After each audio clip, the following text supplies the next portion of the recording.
방역당국은 오미크론 대유행이 이달 말에서 다음 달 중순쯤 정점에 도달하고 하루 확진자가 최대 27만 명에 달할 것으로 전망했습니다.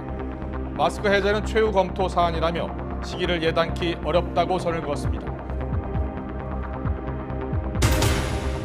오늘 저녁 대선 후보들이 중앙선거관리위원회 주관 첫 법정 TV 토론회에서 격돌합니다. 경제 현안을 주제로 코로나 정책 등이 다뤄질 예정인데 대장동과 비성캠프 의혹 등을 둘러싼 공방도 예상되고 있습니다. 국민의당 안철수 후보 측은 단일화는 완전 결렬이라고 거듭 강조했지만 국민의힘은 어떤 노력이라도 하겠다며 여지를 남겼습니다. 장외에서는 윤석열, 안철수 후보가 주고받은 문자 메시지 등을 놓고 신경전이 이어졌습니다. 여야가 잠시 뒤 국회 본회의를 열어서 소상공인 손실보상 등을 위한 추경안을 합의 처리하기로 했습니다. 특수고용 근로자 등에 대한 지원책이 추가돼서 추경안 규모는 17조 5천억 원 이상이 될 것으로 보입니다.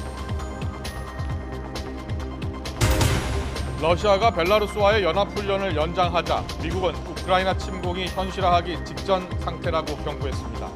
이미 전쟁터로 변한 우크라이나 동부 분쟁 지역에선 사상자가 속출하고 있습니다. 잠시 뒤 폴란드 접경지대에 나가 있는 특파원 연결하겠습니다. 뉴스큐 잠시 뒤에 뵙겠습니다. 시청자 여러분 안녕하십니까? 가장 빠른 종합 뉴스큐 시작합니다. 20대 대통령 선거 후보 벽보 보셨습니까? 대선 후보 벽보에는 당시 시대상 그리고 각 후보들의 모든 선거 전략이 함축되어 있습니다. 벽보에 담긴 의미 또 전략을 살펴보겠습니다. 코로나19 확진자가 급증하면서 재택 치료 중이던 7개월 된 영아가 병원으로 이송 중에 숨졌습니다. 병원을 찾는데 너무 많은 시간이 걸린 상황, 대책은 없는 건지 전문가와 함께 짚어보겠습니다. 네, 첫 소식은 대선 후보 소식입니다. 오늘 저녁 대선 후보들이 중앙선거관리위원회가 주최하는 첫 법정-TV 토론회에서 격돌합니다. 오늘 주제는 경제 분야입니다. 국민의당 안철수 후보가 어제 야권 단일화 제안을 철회한 것을 두고 후폭풍이 이어지고 있습니다. 국회 취재기자 연결해서 알아봅니다. 이경국 기자. 네, 국회입니다. 네, 오늘 첫 법정-TV 토론 경제를 주제로 진행되는데요. 후보들은 어떤 전략을 준비하고 있습니까? 네, 오늘 저녁 8시입니다. 선관위가 주최하는 첫 법정 토론회가 진행이 됩니다. 대선 후보 4명은 코로나 시대의 경제 대책과 차기 정부 경제 정책 방향에 대해서 토론합니다. 후보들 모두 막판 전략 점검에 분주할 시간인데요. 후보별 전략을 조금 살펴보면 먼저 민주당 이재명 후보 실물 경제에 밝다는 점을 부각하면서 유능한 경제 대통령의 이미지를 보이겠다는 계획입니다. 국민의힘 윤석열 후보는 이재명 후보의 경제정책 기조를 비판하면서 역동적 혁신 성장이라는 자신의 비전을 국민에게 설명한다는 계획입니다. 정의당 심상정 후보는 불공정한 경제구조 개혁과 주 4일제 공약을 강조할 예정이고요. 국민의당 안철수 후보는 경제체질 개선과 신성장 전략 등을 부각하면서 차별화에 나설 것으로 보입니다. 두 거대 양당 후보 사이에서는 각종 의혹과 관련한 치열한 공방도 예상이 됩니다.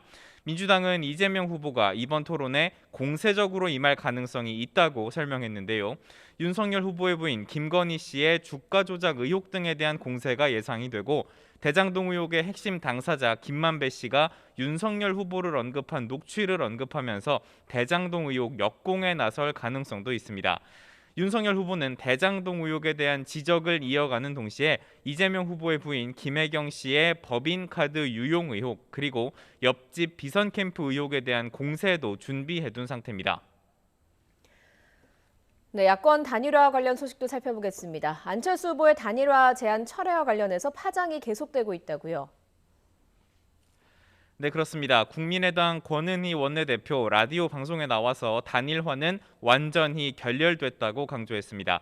특히 단일화 무산의 책임이 흑색 선전을 벌인 국민의힘과 묵묵부답으로 일관한 윤석열 후보에게 있다면서 날선 비판을 쏟아냈는데요. 직접 들어보겠습니다.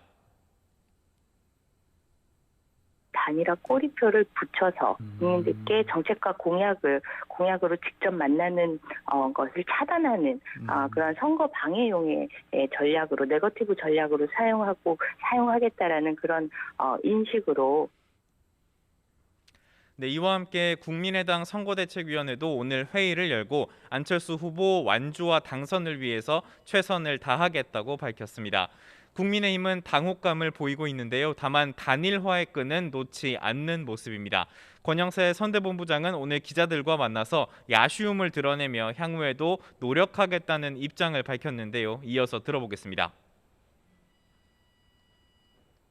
정권 교체라는 게 우리가 다른 어떤 것에 우선하는 가장 큰 대의 중에 하나라고 저희는 생각하기 때문에 정권 교체를 위한 노력이라면 우리가 다 하겠다 이런 정도로 말씀을 드리겠습니다. 네, 이와 함께 국민의힘 하태경 의원도 아직 변화의 가능성은 충분하다고 설명을 했습니다. 다만 단일화 철회를 계기로 윤석열 후보의 응집력이 커지고 안철수 후보 진영 내부의 갈등은 커질 거라면서 미묘한 신경전 양상을 보이기도 했습니다. 네, 국회 소식 알아보겠습니다. 여야가 오늘 손실보상을 위한 추경안 처리에 합의를 했는데요. 구체적인 지원 규모는 아직도 논의 중이라고요? 네, 여야 원내대표 오늘 오전에 협상을 벌인 끝에 오늘 오후 6시 본회의를 열어서 추경안 처리하기로 합의했습니다. 이후에 여야 원내수석 부대표와 예결위 간사가 수정안 마련을 위한 최종 논의를 진행했는데요. 이를 토대로 원내 지도부가 다시 만나서 막판 협상까지 진행했지만 일단 한 차례 결렬된 상태입니다. 조금 뒤인 오후 4시부터 이 본회의에 올릴 수정안을 결정하기 위한 재협상이 진행이 될 예정입니다. 이 협상을 위해서 본회의가 늦어질 가능성도 있는 상태입니다. 민주당은 현재 3조 원가량, 국민의힘은 4조 3천억여 원의 증액을 목표로 하고 있습니다. 일단 여야가 추경안 처리 방침의 뜻을 모았지만 갈등은 계속되고 있는 상황입니다. 김기현 원내대표는 오늘 회동 이후에 민주당이 땜질 처방을 하려 한다면서 윤석열 후보가 당선되면 약속했던 50조 원 지원을 지키겠다고 강조했고요. 민주당이 시급한 지원을 강조하면서 예결위에서 추경안을 단독 처리한 것을 두고도 예산조차 득표의 수단으로 취급하는 거냐고 비판하기도 했습니다. 이 갈등 속에서 여야가 오늘 협상을 통해 어느 정도 규모의 지원 방안을 내놓을지 관심이 집중되고 있습니다. 지금까지 국회에서 전해드렸습니다. 차기 대선 지지율 여론조사에서 민주당 이재명 후보와 국민의힘 윤석열 후보가 치열한 경합을 벌이는 것으로 나타났습니다. 한국사회여론연구소가 KOS-OI가 TBS 의뢰로 지난 18일부터 이틀간 전국 성인 남녀 1,002명에게 물어본 결과 차기 대선에서 민주당 이재명 후보를 지지한다는 응답은 한 주 전보다 3.3%포인트 늘어난 43.7%로 집계됐습니다. 반면 국민의힘 윤석열 후보를 지지한다는 응답은 1.3%포인트 낮아진 42.2%를 기록하면서 두 후보가 오차 범위 안에서 접전을 벌이는 것으로 나타났습니다. 이 밖에 정의당 심상정 후보는 2.7%, 국민의당 안철수 후보는 5.8%의 지지율을 각각 기록했습니다. 전체 질문지 등 자세한 내용은 한국사회여론연구소 홈페이지나 중앙여론조사시민위원회 홈페이지를 참조하면 됩니다. 더불어민주당 이재명 대선 후보는 당선 이후 거리두기 완화 등을 공언한 것에 대해 이론적으로는 취임 전에 공식 권한은 없지만 실제로 당선되고 나면 당선자의 요청을 거부하거나 다른 길로 가는 경우는 거의 없다고 밝혔습니다. 이 후보는 서울 여의도 당사에서 코로나 피해 극복과 대응 방안 관련 기자회견을 마친 뒤 이같이 말하면서 실질적으로 권한이 생기기 때문에 충분히 현직 대통령과 협의해서 필요한 조치를 차기 정부 책임으로 얼마든지 시행할 수 있다고 말했습니다. 국민의힘 윤석열 대선 후보는 탈원전 정책을 백지화하고 원전 최강국을 건설하겠다면서 재차 원전 산업에 대한 의지를 드러냈습니다. 윤 후보는 SNS에 프랑스 마크롱 대통령이 5년 전 탈원전 선언을 뒤집고 원전 유턴을 했다는 기사를 공유하면서 원전 기술을 우리나라를 먹여 살릴 핵심 동력으로 삼겠다고 밝혔습니다. 또 편향된 이념이 아니라 국익이 무엇인지 고민하는 정부가 돼야 한다면서 이것이 우리나라의 에너지 독립과 자유를 위한 확고한 선택이라고 강조했습니다. 더불어민주당 이낙연 총괄 선거대책위원장은 국민의힘은 노무현 전 대통령을 집요하게 조롱하고 퇴임 이후 죽음에까지 이르게 했던 일과 김대중 전 대통령을 몇 차례 죽음의 고비로 내몰고 노벨상 수상을 방해한 과거를 먼저 사과해야 한다고 말했습니다. 이어 윤석열 후보가 문재인 정부를 가리키며 히틀러와 파시스트를 언급한 것을 두고는 걱정한 것보다 더 난폭하다며 야당 후보와 야당에서 나오는 분열, 혐오의 다른 언동과 겹치면서 그런 것을 증폭시킨다며 되돌아봐 주시길 기원한다고 지적했습니다. 민주당 대선 경선 과정에서 이낙연 총괄선거 대책위원장을 도왔던 최측근 인사가 국민의힘 윤석열 대선 후보 지지를 공개적으로 선언했습니다. 이 위원장의 경선 캠프에서 공보단장을 맡았던 정운현 전 국무총리 비서실장은 SNS를 통해서 최근 지인의 주선으로 윤 후보를 만났고 도와달라는 요청을 받고 당혹스러웠지만 결국 수락했다고 밝혔습니다. 다만 분명한 것은 그들이 이재명을 지지할 권리가 있듯이 자신에겐 윤석열을 지지할 권리가 있다면서 자신은 예측 불가능한 괴물 대통령보다는 차라리 식물 대통령을 선택하기로 했다며 윤 후보가 당선되도록 미력이나마 보태겠다고 덧붙였습니다. 네, 이른바 정영학 녹취록에 등장하고 있는 그분이 현직 대법관이다라는 보도가 나오자 민주당은 윤석열 후보가 대장동 의혹의 핵심 인물이라면서 반격에 나섰습니다. 국민의힘은 이 후보의 결백이 증명된 게 아니라 의혹만 더 커졌다고 재반박에 나섰는데요. 이재명 후보의 이른바 옆집 의혹에도 불이 붙는 모양새입니다. 김성훈 변호사와 함께 짚어보겠습니다. 어서 오세요. 안녕하세요. 예. 국민의힘에서는 그동안 녹취록에 등장하는 19개의 녹취록이죠. 그 녹취록에 등장하는 그분이 이재명 후보다라는 주장을 폈는데요. 새롭게 공개된 녹취록에는 그분이 이재명 후보가 아닌 것으로 그렇게 나오고 있다고요? 네, 지금 내용에 따르면은 예. 처장을 지냈던 현직 대법관의 이름이 언급이 됐다라고 합니다. 예. 그러니까 전후 맥락을 봤을 때는 특정 이제 대법관으로 추정되는 인물로 이제 그분을 언급을 하고 있고, 네. 이제 1호는 이제 내 것이 아니라 그분 것이다라는 표현에 있어 이어가지고 예. 그분의 딸한테 약 50억 원 정도 시가가 되는 빌라를 제공했다라는 이야기가 나왔다고 합니다. 예. 네네. 네, 그래서 이제 그런 부분들을 고려를 해봤을 때 여기서 이 천화동인 1호 저희가 좀 시초부터 볼 필요가 있는데요. 결국은 왜 대장동 관련해서 의혹이 처음 불거졌냐면은 어떻게 이렇게 말도 안 되는 높은 수익률을 가져갔을까 우리가 궁금했죠. 예. 바로 그 부분에 있어서 이런 부분들이 어떻게 협력하고 이런 것이 부패 형태로 가능하게 만들었던 힘이 있을 것이다라는 추정을 했고요. 바로 그런 부분에 있어가지고 중요한 수익을 거두는 그 관련된 1호의 소유주가 누구인지가 문제가 됐던 겁니다. 네. 그래서 이제 1호의 주인이 결국은 이러한 비리를 전체적으로 만들고 수익을 한 핵심적인 인물일 것이라는 추정이 있었던 것이고요. 예. 지금 일단 녹취록만 한정해서 보자면은 일단 그분이 지금 현재 현직인 특정 대법관으로 추정되는 발언을 김만배 씨가 한 것으로 보입니다. 네. 처음에 그분 논란이 됐던 게 지난해 10월 정도에 김만배 씨 그 녹취록이 또다시 공개가 됐을 때 그때 천화동인 1호는 내 것이 아닌 걸 다들 알지 않느냐, 절반은 그분 것이다라고 했거든요. 그때 그분과 지금의 그분은 동일 인물이라고 볼 수 있을까요, 아닐까요? 저는 사실은 이제 국민의 한 사람의 입장에서 저도 궁금합니다. 예. 궁금하고 또 녹취록을 우리 국민들이 그동안 어떻게 봤죠? 이 문제가 불거진 게 거의 한 4개월, 5개월이 다 네. 됐습니다. 네네. 근데 녹취록은 왜 항상 이렇게 조금씩 공개가 될까요? 아, 그러니까요. 네, 그 공개하시는 분들은 녹취록을 한 번에 확보했다가 조금씩 공개를 하는 건지 아니면 그분도 조금씩 확보해가지고 조금씩 공개하는 건지 참 궁금합니다. 그렇네요. 분명한 예. 거는 이 녹취록이 전체가 수사 기록으로 제공이 됐고 일부 언론은 전체를 확보했다라고 보도도 하고 있는 상황입니다. 예. 네네. 그렇다면 우리 국민으로서는 궁금한 거는 그럼 전체 녹취록은 어떤 내용인지 그리고 전체 녹취록 중에서 여기저기에 나와 있는 내용들이 서로 어떤 관계에 있는지 굉장히 궁금하겠죠. 네. 재밌게도 정치의 그 지형에 따라서 정치적인 입장에 따라서 그 내용 중에 일부가 순차로 천천히 공개가 되고 아. 그 내용에 관한 정쟁들만 벌어지고 있습니다. 예. 이 사건 관련돼서 가장 우려스러운 부분들은 이 사건의 본질, 이게 만약 거대한 비리라면 역대급 비리이기 때문에 예. 이 비리에 관해 가지고 진짜 책임 있는 정치적 경제적 힘이 주체의 누군지를 확인을 해야 하고요. 네네. 그런 중요한 자료, 그런 공적 관심 사항에 대해서는 그 내용들이 가능하다면 투명하게 공개되는 것이 예. 필요합니다. 근데 지금으로서는 무엇이 나올 때마다 진실에 접근한다기보다는 그 진실을 가리는 정쟁만 더 심해지는 것이 아닌가라는 우려가 있습니다. 그렇네요. 그렇다면 천화동인 1호 실소유주 그분이라면, 그러니까 한 사람이라면, 네. 그러면은 천화동인 1호의 그 1,000억 원대의 절반은 그분 것이고, 또 50억 원 빌라도 또 그분 것이고, 그렇다면 그분이 누군지 모르지만 지금 그분이라고 지목된 사람은 절대 아니다. 그런 주장을 펴고 있는 거죠. 그렇습니다. 예. 절대 그런 사실도 없고 관련도 없다라고 주장을 하고 있고요.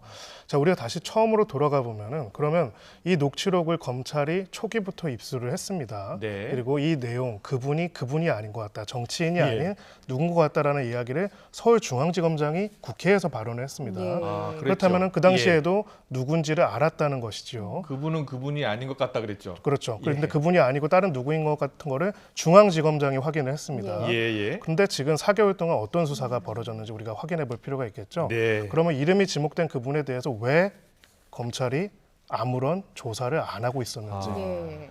그리고 지금 이 내용이 다시 보도가 되면서 네네. 있는지. 그렇다면 만약에 정말 혐의점이 있는, 그리고 이 내용의 신빙성이 있다면 검찰은 당연히 조사를 했어야 할 겁니다. 네. 또 도주 및 증거인멸의 우려도 있는 거죠. 네. 예. 조사를 안 했다면 왜 조사를 안 했는지 국민들한테 밝혀야겠죠. 그러게 예. 그래야겠네요. 예. 뭐 말씀하신 대로 검찰에서 조사를 하진 않았습니다만 뭐 조사를 하지 않은 전후 관계는 저희가 알 수 없는 부분 아니겠습니까? 그렇지만 이 김만배 씨가 왜 녹취록에서 그분이란 사람을 계속해서 언급을 하는가? 왜 이런 이야기를 하는가? 변호사 입장에서는 어떻게 좀 판단을 하고 계시는지요? 네, 결국은 크게 두 가지 가능성 중에 하나라고 생각을 합니다. 결국 이 사업이 정상적으로 진행되지 않았을 것이라는 추정을 처음에 했었고요. 예. 현재 수사되고 기소된 내용에 따르더라도 그런 부분들이 많이 드러나고 있습니다. 민관 합동이지만 사실 이 민간 업자들이 기획해놓은 판 속에서 모든 것들이 이루어진 것들이 나타나고 있죠. 예. 그래서 바로 이런 지점에서 이거를 가능하게 한 큰 정치적, 경제적 힘이 있다는 것을 추정할 수 있는 하나의 단서가 될 것이고요. 예. 다만 두 번째로는 그 과정에 있어서 현재 본인 이 말을 한 김만배 씨가 부인하고 있듯이 이제 여러 가지 비용과 이익에 대해서 쟁점을 가지고 다투는 과정에서 자기 쪽이 더 많은 비용을 부담했다는 걸 부풀리기 위해서 한 허언일 가능성도 배제할 수는 없습니다. 예. 중요한 거는 이제 국민들이 이렇게 중요한 사항들이 보도되고 내용이 나온 지가 벌써 수개월이 지났는데도 왜 여기에 대한 아무런 진척 조사가 없는지, 그 와중에서 서희 정장만 높아지는지, 사실 그게 굉장히 궁금한 그렇네요. 부분이죠. 진실을 알고 싶은데 녹취록이 이렇게 조금씩 공개가 되고 있습니다. 우상호 의원이 또 어제 공개한 녹취록을 보면요, 우상호 이제 의원이면서 본부장인데요, 지금 의원직을 걸고 공개를 했다 이렇게 이야기를 했습니다. 영장 들고 오면 윤석열은 죽어 이렇게 표현을 김만배 씨가 했고, 또 정영학 씨가 죽죠. 원래 죄가 많은 사람이긴 합니다. 윤석열은 뭐 이렇게 표현을 했다고 합니다. 자, 민주당은 이 내용을 보고서 윤 후보와 김만배 씨가 깊은 관계 아니냐 이렇게 주장을 하고 있는데, 변호사께서는 이 대화를 보면 어떻게 판단하실 수 있겠습니까? 네, 일단은 두 가지를 봐야 할 겁니다. 네. 저희가 이 녹취록 관련돼서는 두 가지를 항상 우리가 같이 검토했으면 좋겠는 게, 네네. 실제로 대장동 사업이 각 단계별로 어떻게 진행이 됐고, 그 과정들을 하는 데 있어가지고 필요한 정치적인 의사결정들이 어떻게 이루어졌는지, 예. 혹은 관련 수사들이 어떻게 이루어졌는지를 복기해 볼 필요가 있고요. 네. 바로 그것이 현상에서 벌어진 일이라면은 그들 내면에서 이루어졌던, 내부적으로 이루어졌던 대화들의 내용은 녹취록에 있습니다. 예. 이 두 가지를 비교 검토해 보면은 이 중에서 신빙성 있는 부분이 나오고 신빙성 네. 없는 부분도 확인이 될 수 있겠죠. 예.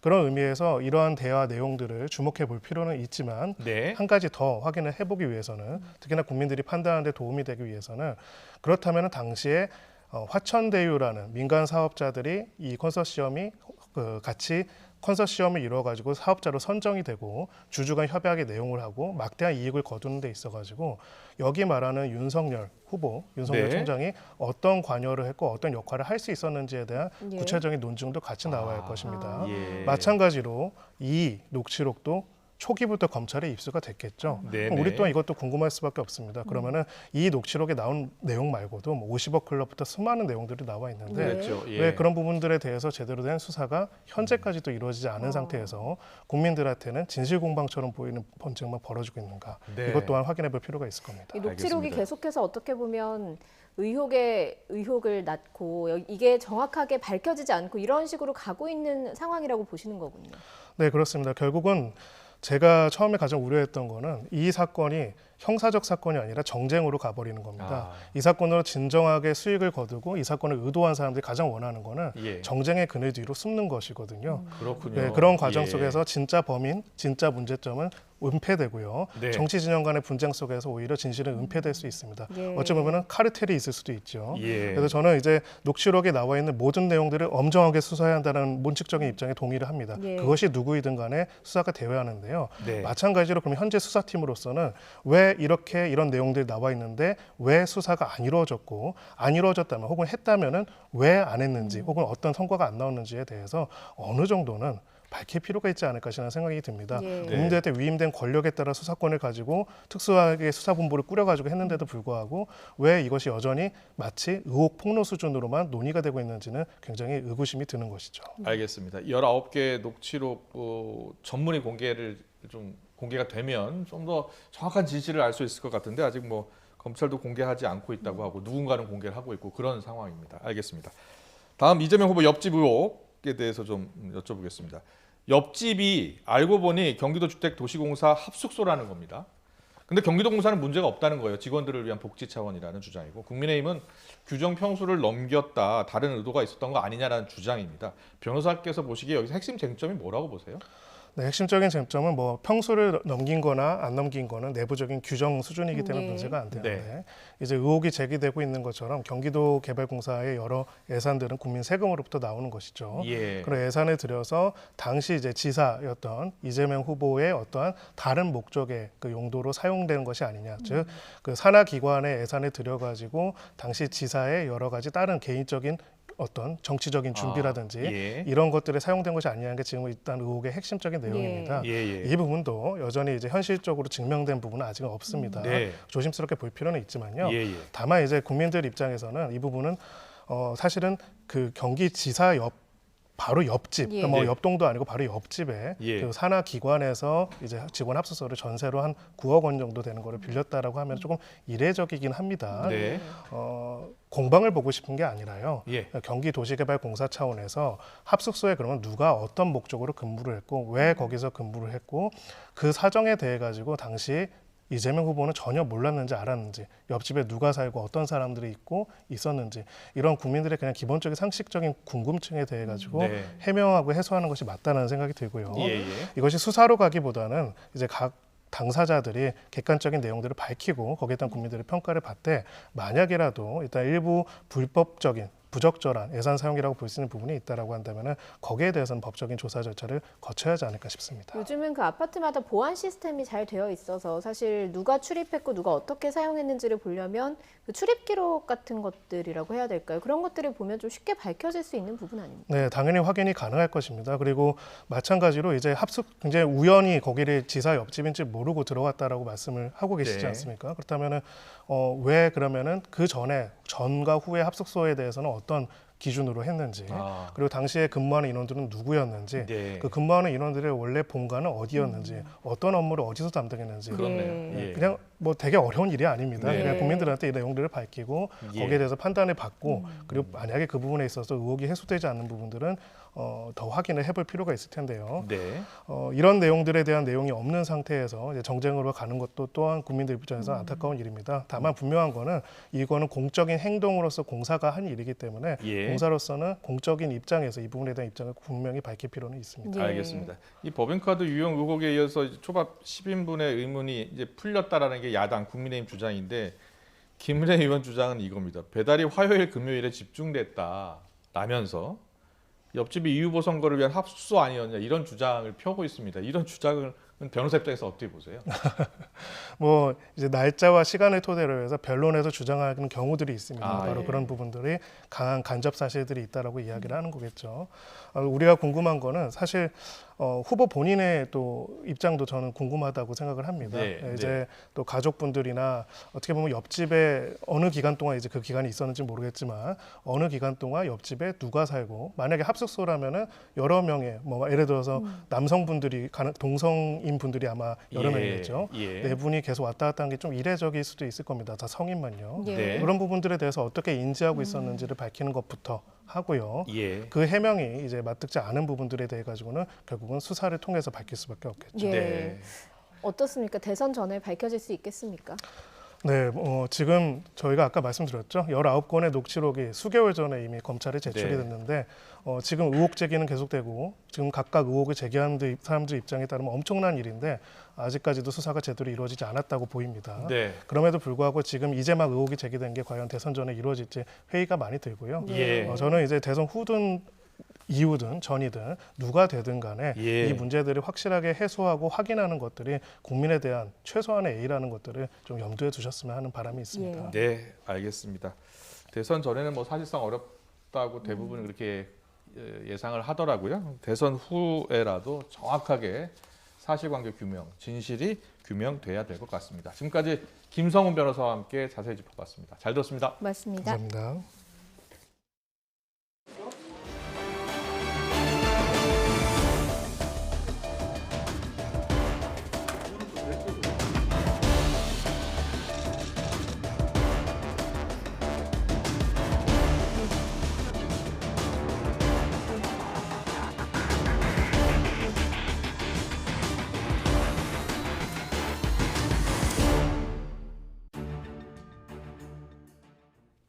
네, 코로나19 신규 확진자는 휴일 영향으로 나흘 만에 10만 명 아래로 떨어졌습니다만 누적 확진자 200만 명을 넘어섰습니다. 정부는 오미크론 유행의 정점이 이달 말에서 3월 사이고 하루 신규 확진자가 최대 27만 명에 달할 것이라는 예측치를 내놨습니다. 취재기자 연결합니다. 신현준 기자.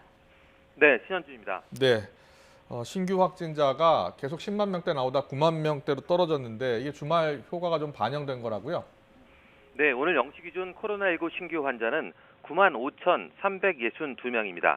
휴일 영향으로 전날보다 9천 명 넘게 줄면서 나흘 만에 10만 명 아래로 떨어졌습니다. 하지만 일주일 전과 비교하면 1.7배, 2주 전보다는 2.7배 늘었고 5주 전과 비교하면 24배 넘게 늘어난 수치입니다. 코로나19 누적 확진자는 200만 명을 넘어섰습니다. 지난 2020년 1월 20일 첫 환자 발생 이후 2년 1개월 만인데요. 국내 누적 확진자가 100만 명을 넘어선 건 지난 6일로 2년을 조금 넘게 걸렸는데 100만 명에서 200만 명으로 는 거는 불과 보름 만입니다. 위중증 환자는 전날보다 41명 늘어 480명으로 지난달 20일 이후 한 달 만에 가장 많은 수치였습니다. 사망자는 45명 늘어 누적 7,450명입니다. 중환자 병상 가동률은 어제 오후 5시 기준으로 전국이 전날보다 2.9%포인트 오른 35.4%, 수도권은 3.2%포인트 오른 33.6%로 나타났습니다. 일주일 단위로 확진자가 2배씩 느는 더블링 현상이 계속되고 있는 가운데 방역당국이 국내 연구진의 예측을 소개했는데요. 다음 달 초에는 하루 확진자가 17만 명 이상 발생하고 중환자는 1,000명 이상으로 증가할 것으로 전망했습니다. 또 유행 정점은 2월 말에서 3월 중하순까지 폭넓게 예측됐으며 유행 규모는 14만 명에서 최대 27만 명까지 다양했습니다. 앞서 정부가 이달 말 13만 명에서 17만 명 정점을 예측한 것과 비교하면 확진 규모가 최대 10만 명 이상 증가한 겁니다. 방역당국은 주기적으로 유행 상황을 분석 모형에 반영하고 있어 예측 결과는 변동 가능하다고 설명했습니다. 네, 방역당국은 이번 오미크론 변이가 큰 유행이 한 번 지나고 나면 엔데믹으로 전환할 것으로 전망했다고요? 네, 정부는 델타 변이보다 오미크론 변이의 유행이 계절 독감처럼 주기적 유행병인 엔데믹으로 전환하는 데 유리하다고 평가했습니다. 손영래 중앙사고수습본부 사회전략반장은 한 번은 큰 유행을 거치면서 엔데믹으로 전환하는 게 필요하다며 델타보다는 오미크론에서 이런 상황을 진행하는 게 우리나라에 유리하다고 본다고 밝혔습니다. 손 반장은 또 오미크론은 특성상 유행은 빠르고 위중증 치명률이 떨어져 중증 사망을 최소화하면서 의료체계 내에서 충분히 소화하는 상황을 목표로 하고 있다고 강조했습니다. 그러면서 델타의 치명률은 0.7%, 오미크론은 0.18%이고 지난 1월 16일부터 29일까지 2주간 치명률이 0.13%로 굉장히 낮았다며 특히 50대 이하에서는 0.02%, 접종 완료자의 치명률은 더 낮아 0에 수렴한다고 덧붙였습니다. 지금까지 사회 2부에서 YTN 신현주입니다. 최근 유럽 일부 국가 등이 마스크 착용 규정을 완화한 가운데 우리 방역당국은 마스크 착용 의무화 해제는 가장 마지막에 검토할 수 있을 것이라고 선을 그었습니다. 손영래 중앙사고수습본부 사회전략반장은 오늘 브리핑에서 마스크 착용은 비용 대비 효과가 가장 뛰어난 방역 조치라며 언제쯤 완화할 수 있을지 예단하기는 어렵다고 말했습니다. 또 아직 유행의 정점이 확인되지 않는 게 불확실 요인이라며 방역 조치를 보수적으로 운영하다 정점을 확인한 뒤 완화한다는 게 기본 방향이라고 설명했습니다.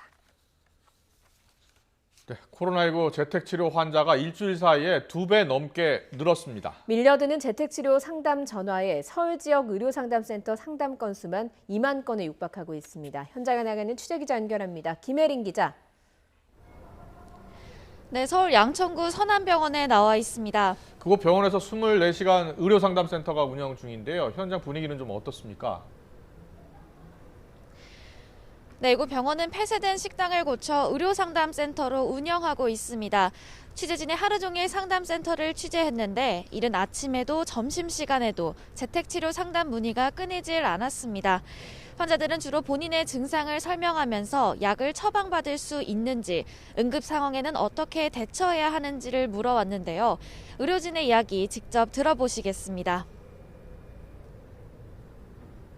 많이 체감하고 있습니다. 처음 시작할 때도 많이 오긴 했는데 지금은 확진자가 너무 많이 늘어가지고 집에 있는 상비약으로도 충분히 그 치료가 되니까 일단 그거를 드셔보시고 그래도 증상이 심하시면 그때 이제 비대면 진료를 신청하시면 될 것 같습니다. 24시간 운영되는 이곳 의료상담센터는 양천구, 마포구 등 서울 시내 8개 자치구 재택치료 환자들의 의료상담을 맡고 있습니다. 하루 평균 500건에서 600건 정도 의료상담을 소화하고 있는데요. 상담센터를 운영하기 시작한 지 2주도 채 지나지 않아 상담 건수는 벌써 5천 건을 넘어섰습니다. 서울 전체 재택치료 전담 의료상담센터의 상담 건수는 2만 건에 육박하고 있습니다. 이곳 병원은 원활한 상담을 위해 초기보다 인력을 충원했는데요. 의사 3명, 간호사 25명이 교대로 재택치료 환자들의 의료상담을 맡고 있습니다. 방역당국은 상담센터 의료진들의 업무 분산을 위해 코로나19 의료상담 처방을 해주는 동네 병의원을 늘리고 있는데요. 재택치료 상담 참여 병원은 6,760여 곳으로 집계됐습니다. 재택치료 체계 개편을 시작한 지난 10일 1,856곳이던 동네 병원이 5,000곳 가까이 늘어난 셈입니다. 재택치료 환자는 오늘 0시 기준 46만 9천여 명을 기록했는데요. 일주일 전 20만 명에서 2배 넘게 불어난 수치입니다. 의료기관이 확충되는 속도가 확진자 증가세와 비교해 더딘 상황인데요. 재택치료를 하던 50대 남성이 숨지는 등 재택치료 환자 관리가 제대로 이뤄지지 않고 있다는 지적도 나오고 있습니다. 방역당국은 재택치료 관리 의료기관을 확충해 대응 역량을 늘리겠다는 방침인데 빠르게 불어나는 환자 수를 감당할 수 있을지 우려가 커지는 상황입니다. 지금까지 서울 양천구 서남병원에서 YTN 김예린입니다. 네, 확진자가 급증하고 누적 확진자도 200만 명을 넘어선 상황. 조금씩 병상 부족 우려의 목소리도 커지고 있습니다. 특히 확진된 7개월 아이가 병원에 이송되는 도중에 숨지는 일까지 발생하면서 재택치료가 이대로 괜찮은지 걱정하는 분들 많습니다. 관련 내용을 이재갑 한림대 감염내과 교수와 함께 짚어보겠습니다. 교수님 나와 계시죠? 네, 안녕하세요. 네, 안녕하십니까. 오미크론 영향으로 확진자 수가 계속 급증하고 있고요. 오늘도 9만 명대 나왔습니다. 이번 주에도 2배 이상 계속 늘어나는 더블링 현상이 나타날 것으로 보십니까? 더블링까지 가지는 않을 거라 예상을 하는데 네. 속도는 좀 완만해지지 않을까 생각을 합니다. 왜냐하면 주말에 지난주 같은 경우는 오히려 더 많은 확진자가 나오면서 주중에 확 올랐거든요. 근데 어쨌든 이번 주에도 주말에 많은 확진자가 나왔기 때문에 아마 수요일 이후에 본격적으로 이번 주간에 이제 확진자의 규모는 지금보다는 당연히 늘어날 걸 예상을 하고 있고요. 다만 20만 명 이렇게 늘어나지는 않지 않을까 이렇게 예상을 하고 있습니다. 네네. 지금은 일단 밀접 접촉을 하게 되거나 하면 신속 항원 검사 받게 되잖아요. 그런데 이 신속 항원 검사의 정확성이 떨어진다 이런 얘기가 나오면서 PCR 검사를 받기 전에 여러 차례 검사를 받아야 한다 이런 주장을 하시는 분들도 있더라고요. 교수님은 어떻게 생각을 하십니까? 사실 신속 항원 검사의 민감도에 문제가 있기 때문에 그러니까 PCR이 양성이 나오는 시점보다 2, 3일 지나서 양성으로 변하는 경우들이 많거든요. 예. 그래서 당일날 여러 번 하는 건 사실 큰 의미가 없고요. 네네. 그러니까 증상이 계속될 경우에 이제 매일매일 하다 보면 양성이 나오는 상황이 이제 오게 됩니다. 그래서 네. PCR보다 2, 3일 진단이 늦어지는 측면이 있는 부분들을 고려를 하셔야 되고, 다만 더 문제는 민감도가 이제 50% 미만 정도 되기 때문에, 그러니까 확실하게 증상이 며칠 지나더라도 계속 음성이 나오는 사례가 실제로 있을 수도 있거든요. 네. 네. 그래서 그런 경우에는 아예 의원급을 방문해서 의료진한테서 받고, 또는 그럼에도 음성이면 의료진의 소견서를 바탕으로 해서 PCR 검사를 빨리 하시는 게 맞을 것 같습니다. 특히 예. 네. 성인 같은 경우는 지금 현재 호흡기 증상이 있는 경우에는 거의 대부분 코로나19로 진단되는 경우가 많기 때문에 호흡기 증상이 있는 경우는 신속항원 검사 한두 번 실시해서 음성이더라도 PCR 검사를 받도록 이제 의료기관에 요청을 하는 게 좋을 것 같습니다. 예. 주변에 보면요, 가족 중에 코로나19에 걸렸는데 보면 가족의 뭐 아빠는 괜찮은데 아이는 걸린 경우도 있고요. 또 며칠 뒤에 또 확진받는 그런 분들도 있어요. 그래서 가족 중에 누가 한 명 걸리면 매일 좀 신속항원 검사를 받을 필요가 있다, 이런 이야기 하시는 분들이 있는데 어떻게 보세요? 그러니까 사실 이제 가족 간 전파는 매우 전파가 높기 때문에 현재 예. 밀접 접촉자, 가족 간 전파처럼 밀접 접촉자로 분류된 경우에는 이제 PCR 검사를 사실 받을 수 있습니다. 그래서 이런 네. 경우는 오히려 기다리기보다는 이제 요새 좀 많이 기다리기는 하시겠지만 그래도 임시선별검사소라든지 또는 선별진료소에 방문해서 일단 PCR을 빨리 받아보시는 게 더 안전할 것 같습니다. 예, 알겠습니다. PCR을 빨리 받는 것이 안전하다라는 말씀을 해주셨습니다. 지금 방역 당국에서 10시까지로 영업시간을 늘리도록 했습니다. 이 정부도 고심한 내용이긴 하겠지만 이 부분에 대해서 교수님은 좀 어떻게 생각하시는지 궁금합니다. 사실 이제 정점을 이르기 전에 이제 거리두기 완화라는 사인을 보낸 것 자체가 사실 저는 문제로 생각은 하고 있고요. 근데 어떻든 간에 이미 시행이 된 상황이기 때문에 뭐 바꿀 수도 없는 상황이라면 일단 확진자가 지금의 예상보다 더 늘어날 수 있는 건 맞거든요. 그러니까 이 부분에 있어서 늘어나는 확진자들을 어떻게 효율적으로 관리하고 환자들의 안전을 어떻게 담보할 건가에 대해서 정부 차원에서 구체적인 그런 내용들을 얘기를 하고, 또한 이런 확진되시는 분들과 커뮤니케이션을 통해서 그분들이 안전하게 어떻게 진료받을 건가, 또한 위험 상황에 놓였을 때 어떻게 우리가 이제 그분들을 도와드릴 수 있는가를 확실하게 이제 소통을 해주셔야 될 것 같습니다. 예. 네. 증상이 좀 약하다고 합니다만 확진자가 워낙 많다 보니까 위중증 환자도 계속 늘고 있어요. 최근에는 400명 넘어섰고요. 그리고 사망자도 50명 안팎 매일 나오고 있습니다. 병원에 계시니까 좀 더 잘 아실 것 같아서요. 위중증 환자가 요즘 확실히 늘고 있습니까? 예, 사실 이제 저희가 제일 걱정하는 거는 초기에 위중증 환자들은 요양원하고 요양병원의 집단 발병이 최근에 오미크론 때문에 많이 늘었거든요. 네. 그래서 이제 그러다 보니까 이제 그쪽 거기에 감염된 분들은 위중증으로 빨리 진행도 하고 사망도 빨리 하다 보니까 위중증 환자의 숫자에 비해서 사망자 숫자가 좀 많게 나타나고 있거든요. 예. 400명대인데 뭐 70명, 50명씩 사망하니까요. 근데 네네. 최근 들어 걱정인 거는 응급실에 지역사회에 계셨던, 그러니까 요양원이나 요양병원 계시지 않았던 70대, 80대 어르신들이 이제 응급실에 와서 이제 뭐 인공호흡기 달거나 이런 이후에 이제 코로나 확진되는 사람들이 이제 늘기 시작하거든요. 그러니까 이제 고령층에서 특히 지역사회에 계신 고령층까지 감염이 확산되고 있는 게 눈에 띄게 보이고 있습니다. 이제 그러다 보면 중증 환자도 증가되는 속도가 빨라질 가능성이 높기 때문에 앞으로 중증 환자의 증가에 대한 부분들도 대비가 필요할 수 있습니다. 예. 그러니까 이제 고령층이 요양병원에서 주로 그 확진자가 나오다가 그냥 몸이 안 좋아져서 입원을 했는데 그런 분들 중에서도 지금 확진자가 나오고 있는 상황이다. 그래서 빠르게 늘 수밖에 없는 상황이다라는 말씀을 해주셨는데 정부 입장은 중환자 2,500명까지 감당할 수 있는 병상이 있다라고 이야기를 하고 있는 거거든요. 현재 이제 코로나19 중증 병상으로 지정된 병상이 2,600개 정도가 되긴 합니다. 그래서 그러니까 사실 뭐 숫자적으로는 이제 뭐 2,500명까지 감당할 수 있기는 한데 저희가 사실 우려하는 바는 지금 이제 코로나의 확진자 규모가 10만 명대, 뭐 앞으로만 20만 명까지 올라가는 상황이 발생한다면 의료진에서의 감염자도 꽤 늘어날 거거든요. 그렇게 되면 이제 이런 코로나 병동에서 근무하는 의료진들도 일부 감염돼서 업무에서 배제되는 경우도 상당수가 발생할 수 있기 때문에 실제로 2,500병상까지 가동이 될까에 대해서는 조금 걱정이 되기도 합니다. 예, 알겠습니다. 걱정이죠. 어떻게 하든지 확진자 수를 줄여야 될 텐데 어제 확진된 7개월 아이 영아 집에서 재택 치료를 받고 있었는데 병상이 없어서 다른 병원으로 여러 차례 이렇게 돌았었나 봐요. 그러다 결국 숨지는 안타까운 일이 일어났습니다. 지금 상황이 이런 일이 또 혹시 재발하는 상황이 오지 않을까 걱정인데 어떻게 보세요? 그러니까 이제 이게 전체적인 확진자 규모가 커져서 생기는 문제인데요. 네. 특히 이제 신생아라든지 또 1세 미만 아이들 같은 경우는 이런 식으로 갑자기 상태가 나빠져서 응급처치를 해야 되는 상황이 발생은 하는데 문제는 응급실에 이미 발열이 있는 환자라든지 코로나로 확진된 환자들이 이미 격리실을 차지하고 있는 상황들이 되면 그 자리로 이제 응급처치라도 받으러 응급실에 들어가야 되는데 응급실에 들어가기 어려운 상황이 실제로 발생하는 거거든요. 그러니까 이제 응급실에서 대기 공간이나 이런 것들도 늘리고 확충을 해야 되는데 이게 갑자기 응급실에 그런 열나는 환자나 코로나 환자를 받을 수 있는 병상을 갑자기 늘릴 수는 없잖아요. 그래서 앞으로 이런 상황들이 더 많이 발생할 수도 있어서 이런 부분에 대한 대비를 어떻게 할 건가도 상당히 고민입니다. 예, 어떻게 좀 대비를 해야 이런 좀 안타까운 상황을 방지를 할 수 있겠습니까, 교수님?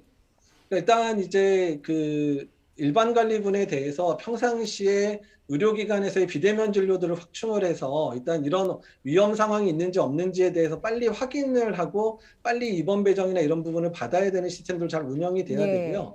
또한 응급의료 체계가 가장 큰 문제인데 지금 이제 열나는 환자들이나 코로나 의심 환자들이 이미 그 음압병상이라든지 대기병상을 차지해 버리면 아예 이제 열나는 환자가 진입을 못하게 되는 상황들이 발생을 하거든요. 그래서 이제 그런 병상들을 충분히 확충을 해놔야 이런 이제 우리가 예상치 못한 긴급 상황들을 대비할 수 있기 때문에 그런 부분들 여력을 좀 더 빨리 확충할 필요가 있다고 생각이 듭니다. 네. 중요한 말씀입니다. 미리미리 확충을 해야겠죠. 병상도 확충하고요.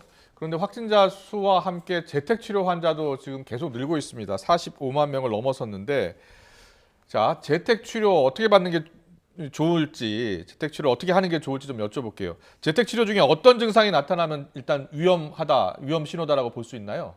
저희가 이제 위험 신호 몇 개 말씀드리면 적어도 3일 이상 발열이 지속되는 경우 또한 호흡곤란이 동반되고 산소 포화도 기계가 집에 있다면 산소 포화도가 94% 미만으로 떨어진다든지 숨이 짧아지기 시작한다든지 또는 고령층 같은 경우에는 이제 식사를 잘 안 하면서 자꾸 처진다든지 뭐 대답을 제대로 못 하신다든지 아니면 약간 좀 상황에 안 맞는 얘기를 하시거나 이런 이제 행동의 변화가 있다면 이미 이제 중증으로 지나가는 사인들이 되거든요. 그래서 이제 그런 경우에는 특별하게 이제 뭐 증상을 호소하지 않더라도 바로 일단 이제 재택치료 관리기관에 연락해서 입원 여부를 타진한다든지 아니면 이제 비대면 진료가 가능한 또는 이제 상담센터에 연락해서 입원이 필요한지 여부를 바로 확인을 받으셔야 될 것 같습니다. 뭐 그런 증상이 나타나면 뭐 재택치료 관리기관이나 이런 의원이나 병의원이나 이런 곳에 전화를 하라고 말씀을 하셨지만 사실은 재택치료 받는 분들 사이에서는 내가 좀 방치되고 있다 이렇게 느끼는 분들도 많거든요.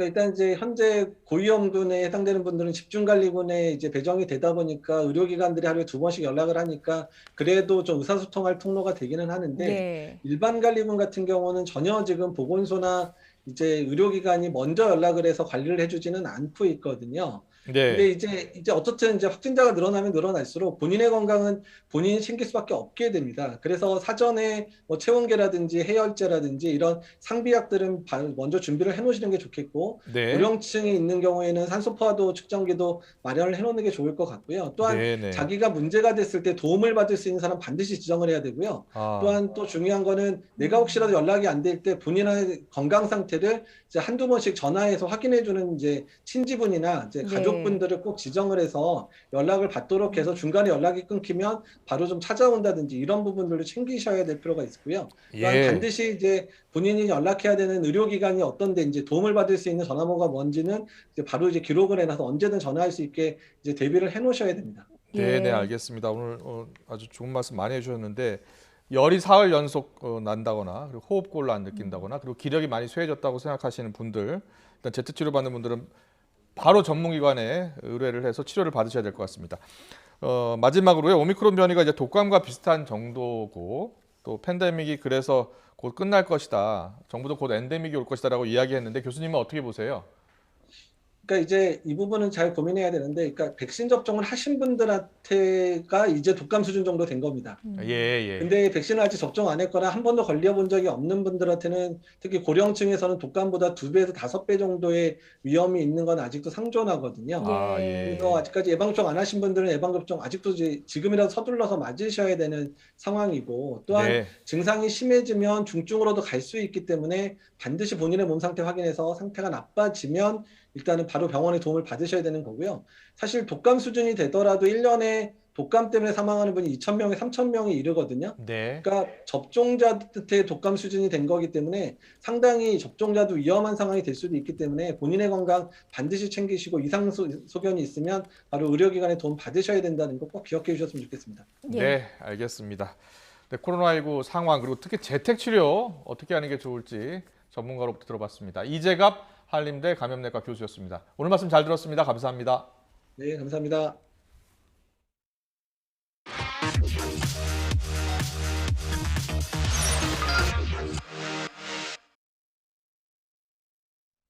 (20대) 대통령 선거 공식 선거 운동이 중반전으로 진입을 했죠. 대권을 거머쥐기 위한 여야 후보들의 수싸움도 치열해지고 있습니다. 특히 대선의 중대 변수로 꼽혀온 야권 단일화와 관련해서 안철수 후보가 완주 의사를 밝히며 정치권도 출렁이고 있습니다. 정치부 이만수 기자와 함께 이야기 나눠보겠습니다. 어서 오세요. 어서 오십시오. 네, 안녕하세요. 네, 안녕하세요. 정치부 기자들은 지금 판세를 어떻게 보는지 먼저 들어보겠습니다. 정치부 기자들은 어떻게 이 지금 판세를 보고 있어요? 네, 저희가 주관적으로 판단할 수는 없을 것 같고요. 예. 마침 이제 이 안철수 후보가 단일화 철회를 말을 했는데 이 단일화 철회가 반영되진 않았는데 마침 어제 잇따라 여론조사가 나오기는 했습니다. 그런데 전체적으로 추세를 말씀을 드리면은 지금 상황에서는 민주당 이재명 후보가 박빙 열세다. 그리고 국민의힘 윤석열 후보가 박빙 우세다. 이렇게까지는 말씀을 드릴 수 있을 것 같습니다. 조금 더 구체적으로 여론조사 전화 면접 방식이랑 ARS 조사 방식이 좀 다르게 나왔다고 들었거든요. 그렇습니다. 어제 한 5-6개가 나왔고요. 오늘도 또 여론조사 결과가 하나 나오긴 했는데 전체적으로 보면은 전화 면접 조사에서는 대체적으로 오차범위 밖에서 윤석열 후보가 앞서고 있어요. 오늘도 사실은 조사 결과가 하나 나왔는데 동아일보가 리서치앤리서치의 의뢰에서 나온 결과입니다. 보면은 윤석열 후보가 43.3% 나왔고요. 이재명 후보가 36.4% 나왔습니다. 그리고 안철수 후보 두 자릿수에 살짝 못 미쳤는데요. 9.9% 나왔고 심상정 후보가 2.7%로 집계가 됐습니다. 그리고 이제 보면은 KSOI는 ARS였어요. 이렇게 자동응답 전화였는데 여기서는 이재명 후보가 한 주 전보다 3.3% 정도 늘어나서 43.7% 나왔고요. 윤석열 후보는 1.3% 정도 빠졌습니다. 그래서 42.2%를 기록했고 심상정 후보 2.7%, 안철수 후보 입장에서는 좀 기대치보다 안 나온 것 같은데 5.8% 나왔습니다. 네, 알겠습니다. 지금 정치부 기자 이만수 기자한테 여러 가지 물어보고 있는데요.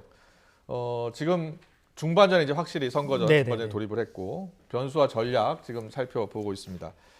민주당 이재명 후보 박빙 열세, 국민의힘 윤석열 후보 박빙 우세를 보고 있는데 앞에 박빙이라는 말이 중요합니다. 박빙. 그런데 이게 각 당에서도 지금 현재 판세를 이렇게 인정하고 있는 겁니까? 대체적으로는 인정을 하고는 있는 것 같아요. 이게 이제 들쭉날쭉하던 판세에서 어느 정도 추세와 경향성이 보이고 있는 것만은 분명해 보이기는 하거든요. 그러니까 전화 면접 조사를 보면은 그 국민의힘에서 좀 반색할 테고요.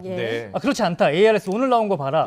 이재명 후보가 이제 드디어 상승세로 돌아설 때 이렇게 이야기할 수도 있을 것 같거든요. 그렇지만 전체적으로는 민주당에서도 박빙 열세인 부분을 인정하고 있고 국민의힘에서는 그래도 추세적으로 봤을 때는 조금은 앞서고 있지 않냐라고 보고 있는데 일단은 조응천 의원, 민주당 의원 그리고 하태경 국민의힘 의원의 오늘 아침에 라디오 인터뷰 일제히 나왔거든요. 녹취 한번 들어보고 또 이어가 보도록 하겠습니다. 뭐 한시도 마음을 놓을 수 없고 조금 이제 되나보다 싶으면 또 쑥 내려가고 열심히 도토리 모아놓으면 한 입에 톡 털어놓고 저희는 바람을 안고 지금 계속 가고 있는 거거든요. 역풍이죠. 정권 교체 여론이 워낙에 바닥에 깔려 있기 때문에 초박빙 열세라고 항상 생각을 하고 좀 더 열심히 하고 젖먹던 힘을 짜내야 된다고 그렇게 생각합니다. 다시 어떤 역전 현상은 없을 거라고 자신하세요? 그거는 뭐 단정할 수 있는 건 없죠, 선거에 대해서. 예. 저는 이재명 후보가 박스권을 뚫기가 어려운 이유가 한 3가지 정도 있다고 보는데 예. 하나는 본인이 잘한다고 자랑했던 뭐 유능함 이런 건 뭐 대장동이라든지 그리고 최근에 또 옆집 논란, 네. 그리고 배우자 논란, 유능함은 사기다라는 게 드러나는 것 같고 예. 또 말이 계속 바뀌니까 신뢰감이나 안정감도 리더로서 굉장히 가장 중요한 덕목인데 이 부분도 이제 소진되었고요. 그다음에 이제 계속 네거티브를 하잖아요. 네, 이제 보면은 이제 조홍천 의원 같은 경우에는 바람을 업고 간다고 그런 표현을 썼잖아요. 그러니까 전체적인 구도로 봤을 때 정권 교체 비율이 워낙에 높기 때문에 여론조사에서 나타나는 그렇기 때문에 앞으로 선거가 쉽지 않을 것이다. 그렇지만 이겨낼 수 있다라는 거고요. 하태경 의원 같은 경우에는 이제 윤석열 후보 이야기를 하기보다는 이재명 후보가 이 박스권에서 벗어나지 못할 것이다. 그렇기 때문에 지금의 추세를 이어갈 수 있을 것이다. 윤석열 후보가. 그래서 결론은 윤석열 후보가 이길 것이다. 라고 이야기를 하고 있는 겁니다. 알겠습니다. 양쪽 양쪽 다 판세는 좀 비슷하게 보는 것 같지만 전망은 본인 후보들이 이길 것이다. 그렇죠. 이렇게 보는 거죠. 3월 9일의 결과는 모두 다 자신들이 승리할 것이다. 이렇게 예측을 하고 있는 겁니다. 뭐 어쨌든 박빙의 양쪽 다 강점이 지금 방점이 찍혀 있는 만큼 앞으로 이제 16일밖에 안 남았지만 또 변수가 있을 거라고 보는 것 같거든요. 어떤 그렇습니다. 변수가 좀 있겠습니까? 네, 저 같은 경우에는 일단은 크게 한 서너 가지 변수가 있을 수 있을 것 같아요. 화면으로 나가고 있는데 가장 큰 거는 뭐 뒤에 아주 자세히 설명을 하겠지만 야권 단일화 변수가 가장 큰 것 같고요. 물론 어제 안철수 국민의당 후보가 철회를 제안을 한 거지 완전 결렬됐다는 것과는 또 분위기가 좀 다르잖아요. 그렇기 때문에 이 야권 단일화의 방향이 어디로 흘러갈지를 좀 지켜보셔야 될 것 같고요. 또 다른 하나는 조금 전에도 뭐 이재갑 교수님 저희가 연결했지만 오미크론 영향 때문에 코로나19가 아주 빠르게 확산하고 있지 않습니까? 그런데 이제 3월 9일 대통령 선거인데 이때쯤 되면은 코로나 확진자 수가 정점에 이를 수도 있을 것 같아요. 많은 이제 방역 전문가들이 그렇게 예측을 하고 있지 않습니까? 과연 그렇다면은 그 정점을 지났거나 정점을 향해서 가고 있는 이 코로나19 확진자 수가 또 이 대선 전국에 어떤 영향을 미칠지도 한번 지켜봐야 될 것 같고요. 그다음에는 이제 오늘입니다. 오늘 선관위에서 주관하는 첫 법정 TV 토론회가 열리는데 과연 이 TV 토론회에서 여야 후보들의 주고받는 난타전이 또 전체적인 판세에 어떤 영향을 미칠지도 중요한 관전 포인트고요. 또 비방전, 서로 지금 네거티브전 격화하고 있는데 이 비방전이 어떻게 흐를지. 그리고 또 여기다 하나만 더 붙인다면은 선거 막판에 지금 여야 모두 다 실언이나 실책 경계령을 내렸거든요. 뭐 민주당의 우상호 본부장, 또 국민의힘의 권영세 본부장 모두 이제 더 이상 안 된다. 실언이나 실책을 했을 경우에는 뭐 원스트라이크 아웃 제도까지 거론이 될 정도로 사실상 엄포를 놓고 있는데 선거 막판에 터지는 그런 실책은 사실은 치명타가 될 수가 있거든요. 그렇기 때문에 그런 실언이나 실책이 나와서는 안 되겠지만 그런 것들이 나온다면은 또 이 전체 판세를 출렁이게 할 수도 있을 것 같습니다. 그렇군요. 잠깐만요. 여기 단일화 있잖아요. 어제 단일화 안철수 후보가 사실은 제안을 철회했잖아요. 그런데 민주당에서는 단일화가 사실상 이제 어려워졌다 이렇게 보고서 앞으로 이제 4강 구도다 이렇게 해석을 하던데요. 그렇죠. 기자들은 아직도 단일화가 살아있다 이렇게 보는 겁니까? 뭐 조금 뒤에 이제 더 구체적으로 설명을 드리겠지만 저희가 이제 대부분의 제목은 단일화 제안 철회로 나가고 있고 단일화 이제는 고차방 정식 이렇게 저희가 표현을 했거든요. 조금 더 복잡한 수싸움이 이제부터 있을 것 같기는 합니다. 그러니까 안철수 후보 입장에서는 단일화 제안을 이제 철회했다 이렇게 보는 거고 완주하겠다. 사실상의 결렬선언이라고 봐도 될 것 같은데요.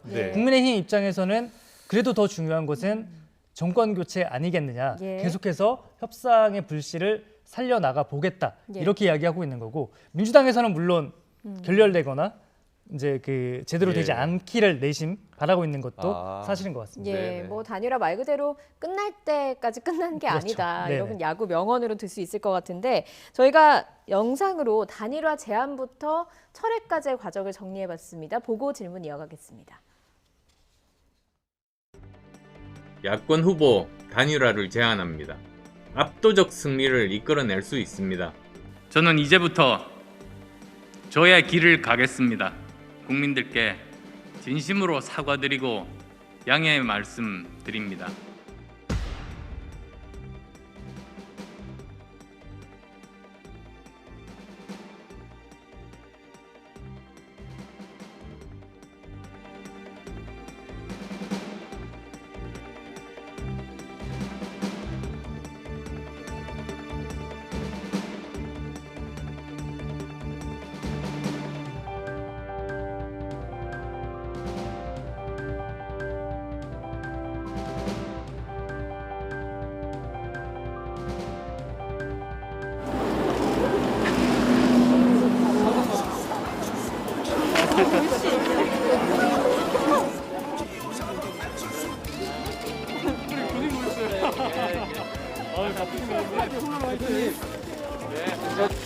홈런 치시라고. 홈런 날리는 4번 타자가 돼. 안철수 대선 후보가 홈런 치고 말로 홈런 치고 대통령 당선되라고 제가 이거 선물로 들어있는 겁니다. 4개. 안철수 화이팅! 화이팅! 맛있는 거. 홈런을 4번 쳐야겠습니다. 힘내세요. 감사합니다. 끝까지 가셔야 됩니다.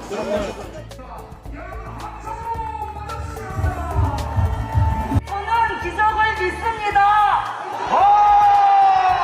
여러분, 저희 남편 안철수 후보를 꼭 지지해 주십시오.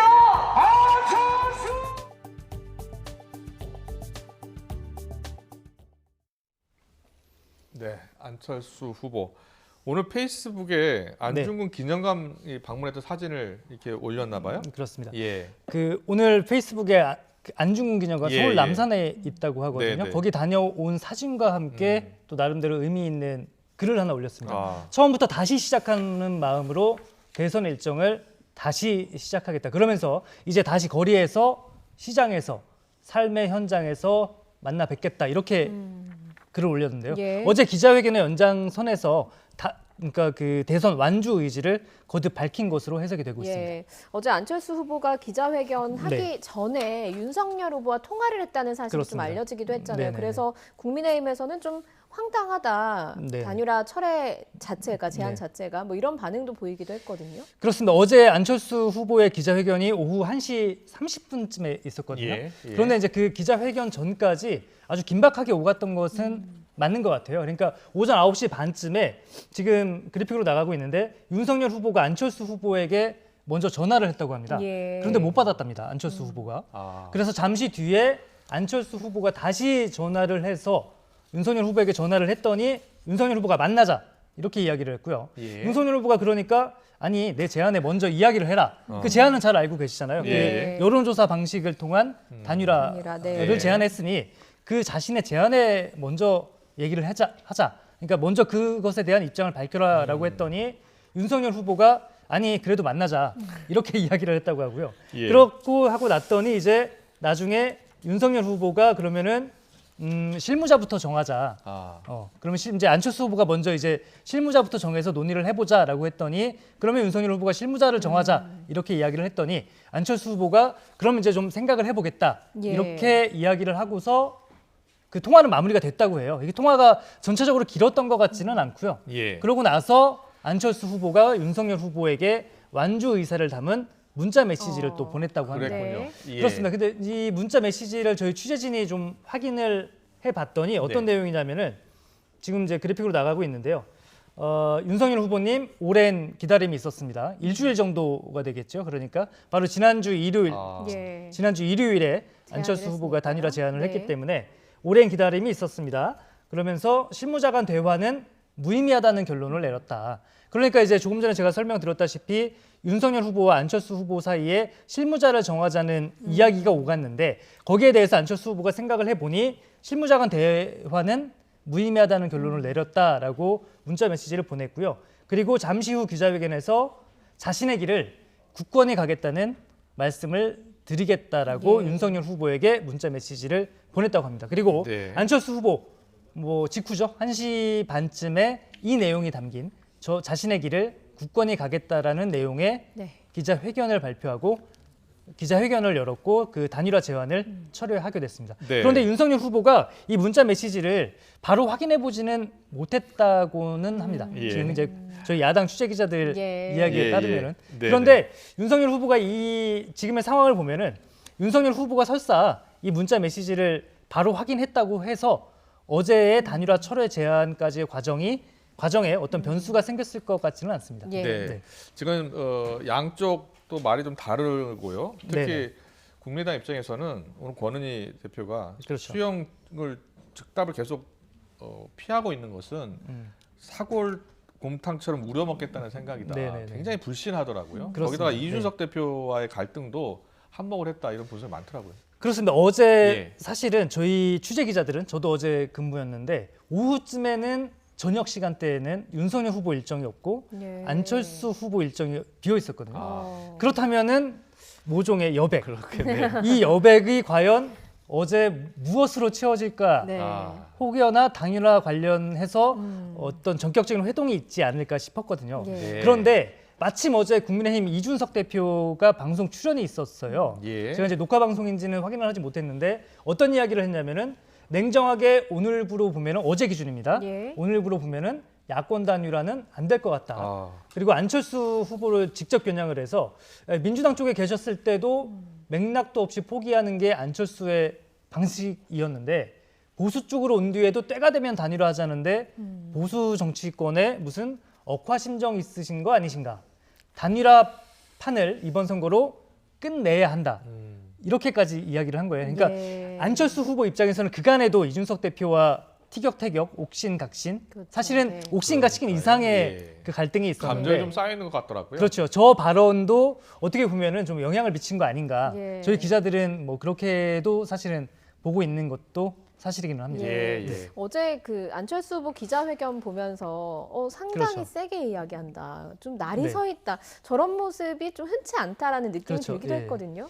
그러니까 거기에 나온 표현들을 보면은 굉장히 안철수 후보도 굉장히 격앙돼 있는 것은 분명해 보였습니다. 저 발언이 공개되고 나서 안철수 후보가 이제 기자회견에 있었는데 회견문 곳곳에 아주 강경한 표현들이 보였거든요. 그러니까 국민의힘이 후보 사퇴설 또 경기지사 대가설 등 정치 몰입의 짓을 하고 있다라고까지 표현을 했고요.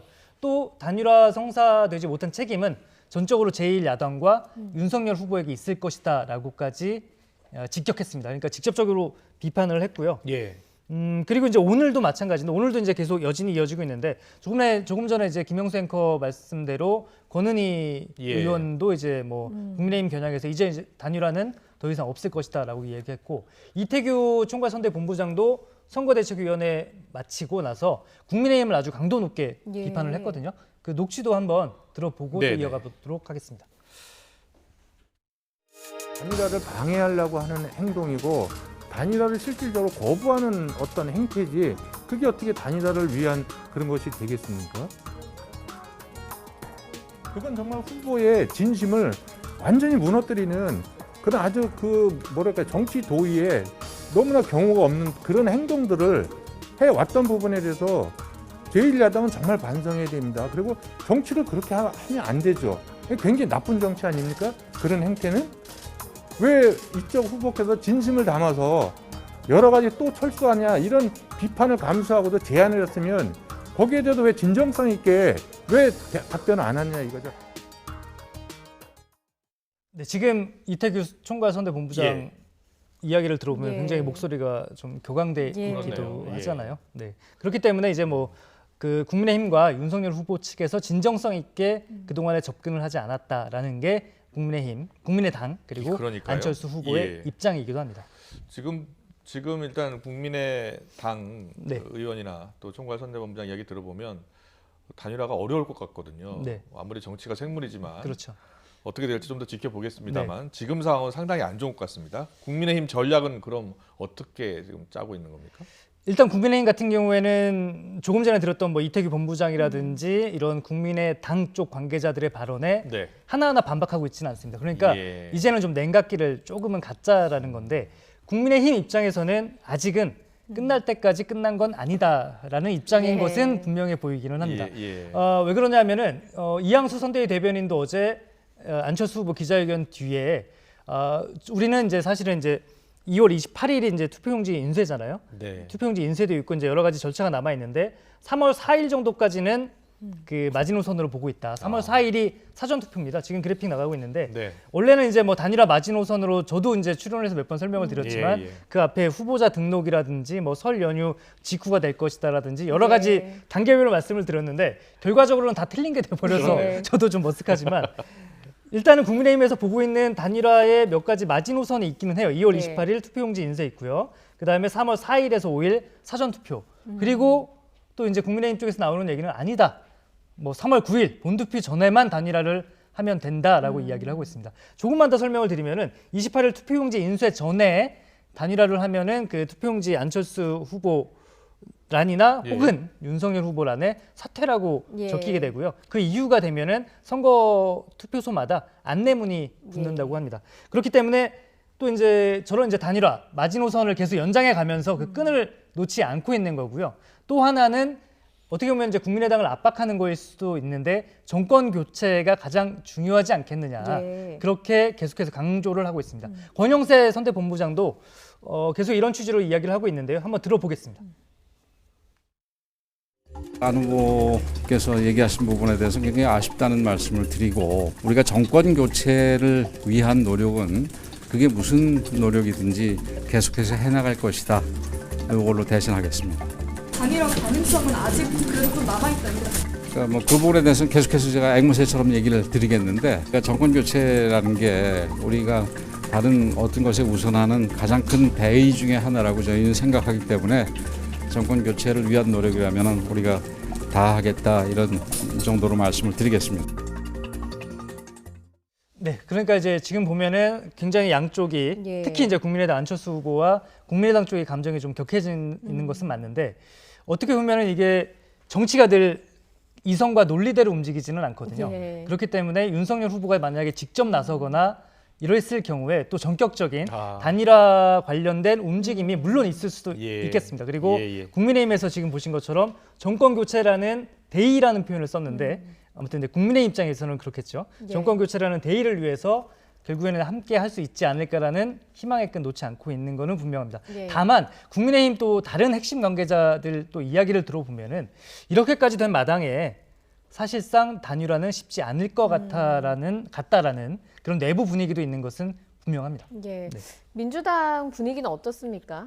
네. 민주당은 사실 노심초사해 왔던 것도 사실이거든요. 이게 단일화됐을 경우에 여러 여론조사 기관에서 여론조사를 돌렸을 경우에 보시면은 단일화했을 경우에 야당 후보가 월등히 높게 나온 거는 맞거든요. 그렇기 때문에 일단은 뭐 한 걱정 놓은 걸로 보셔도 될 것 같고요. 그래서 이제 뭐 오늘 아침에 우상호 총괄선대본부장도 라디오 인터뷰에서 이제 단일화 안 될 것이다. 이렇게 한 번 무산 선언한 이후에 다시 단일화가 되는 거 자기는 못 봤다. 그렇기 때문에 사자 구도로 갈 것이다. 이렇게 전망을 했는데 우상호 본부장 이야기 한번 들어볼까요? 네. 안철수 후보가 수정 제안을 했거나 이런 문제가 아니라 정치 몰입이라는 표현까지 써가면서 격렬하게 결렬선언을 했기 때문에 두 후보 사이에 단일화가 이루어질 가능성은 이제는 없다. 어쨌든 저희는 사자 구도로 가는 것만으로도 불리하지 않다, 이렇게 보고 있고요. 그러나 만약에 안철수 후보 쪽과 우리가 뭘 같이 해볼 수 있다, 그러면 선거 자체로만 보면 국면 자체가 유리해질 수 있죠. 우상호 본부장이 좀 솔직하게 이야기를 한 것 같은데요. 예. 네, 그러니까 사자 구도로 가면은 불리하지 않다. 안철수 후보와 연대할 수 있다면은 유리하다. 이렇게 이야기를 했는데 이건 이제 우상호 본부장뿐만이 아니라 송영길 대표도 마찬가지로 어제도 그렇고 안철수 후보에게 연대의 손짓 이렇게 좀 내밀었고요.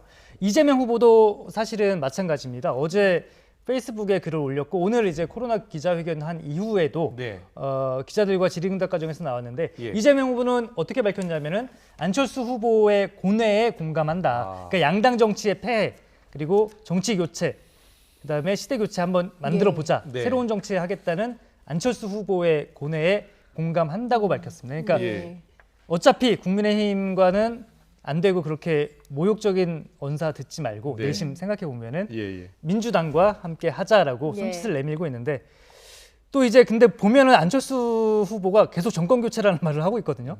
이 부분은 조금 부담이 되기는 할 겁니다. 그렇겠네요. 안철수 후보가 또 여기 어떤 답을 내놓을지도 좀 궁금하고요. 그런데 일단은 뭐 단일화 가능성이 열려 있다고 합니다만 그래도 일단 완주를 선언했으니까 안철수 후보의 완주가 지지율에는 어떤 영향을 미칠 것으로 보고 있나요? 안철수 후보가 지금 지지율을 보면 한 자릿수에서 두 자릿수 초반 정도 지지율이 나오고 있잖아요. 그런데 이 단일화라는 게 굉장히 복잡합니다. 이게 단일화 됐을 경우에 그 지지율을 더 높은 후보가 온전히 가져가는 것도 아니고 그렇다고 해서 아예 못 가져가는 것도 아니기는 하는데 지금 보면 한 3가지 경로쯤으로 예측을 해볼 수 있을 것 같아요. 물론 이거는 완주를 했을 때의 가정입니다. 그러니까 안철수 후보의 지지율이 있고 일단은 안철수 후보 같은 경우에는 완주를 했을 때 물론 당선을 목표로 뛰겠지만 지금 현실적인 상황은 쉽지가 않잖아요. 그럼에도 불구하고 안철수 후보가 어떤 정치가 나아갈 방향이라든지 조금 더 유권자들에게 호소를 했을 경우에는 자기 지지율을 더 높이는 게 가장 중요할 테고 그걸 목표로 뛰겠죠. 물론. 그렇지만 완주할 경우에 안철수 후보 지지율이 정권 교체를 바라는 지지층들이 또 많이 있을 거 아니에요. 그렇기 때문에 안철수 후보의 지지율 가운데 일부가 지금 그래픽으로 나가고 있다시피 윤석열 후보 지지층으로 돌아설 수가 있을 것 같고요. 또 안철수 후보 지지층 같은 경우에는 중도층도 상당히 포함된 것으로 지금 알려지고 있지 않습니까? 그렇기 때문에 당선 가능성을 보고서 안철수 후보의 지지층 가운데 일부는 또 이재명 후보로 빠질 수도 있을 테고요. 그리고 안철수 후보가 가장 바라는 거는 안철수 후보 본인의 지지율이 더 오르는 것을 가장 원하고 있기도 할 겁니다. 그런데 이거는 이제 안철수 후보가 완주했을 경우이고요. 어쨌든 지금 상황에서는 완주 의사를 계속 피력하고 있기 때문에요. 그런데 만약에 완주하지 않고 단일화가 됐을 경우에도 조금 전에 말씀드렸다시피 그게 단순한 수치의 합으로 표현되지는 않는다는 겁니다. 알겠습니다. 그리고 뭐 민주당이든 국민의힘이든 원팀 계속 강조를 해왔는데 민주당 입장에서 좀 이걸 어떻게 볼지 궁금합니다. 이낙연 총괄선대위원장 최측근 그렇습니다. 인사가 윤석열 후보를 지지하고 나섰어요. 네, 오늘 오전에 페이스북에 정운현 전 국무총리 비서실장이고요. 이낙연 총괄선대위원장의 최측근으로 꼽히기도 합니다. 저도 오늘 사실은 아침에 페이스북에 글이 올라왔을 때 좀 놀라기도 했는데요. 물론 이 정운현 전 실장이 이재명 후보에 대해서 대선 경선 과정에서부터 날을 세워왔던 것은 분명합니다. 하지만 아마 대부분의 취재 기자들이 정운현 전 실장이 그래도 진영을 바꿔서 윤석열 후보를 지지할 것이라고는 예측을 못했을 텐데요. 오늘 아침에 페이스북에 이렇게 썼어요. 지금 보면은 괴물 대통령보다는 식물 대통령을 선택하겠다라면서 국민의힘 윤석열 후보 지지 선언을 했습니다.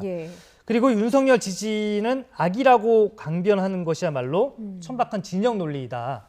이렇게까지 표현을 했고요. 이낙연 총괄선대위원장도 뭐 당연히 강하게 만류를 했다고 합니다. 민주당은 그러니까 정운현 전 실장의 어떻게 보면은 윤석열 후보 지지 선언을 개인의 일탈로 일단은 좀 뭐 깎아내리거나 의미 부여를 하지 않으려고 하고 있고요.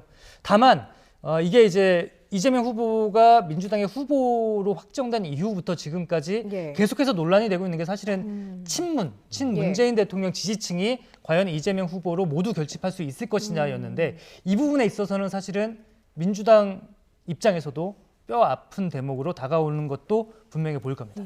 네, 알겠습니다. 공식 선거 운동이 중반전으로 진입하면서 후보들 간의 경쟁도 지금 뜨거워지고 있는데요. 먼저 좀 영상으로 잠깐 보고 오겠습니다. Round 1, fight!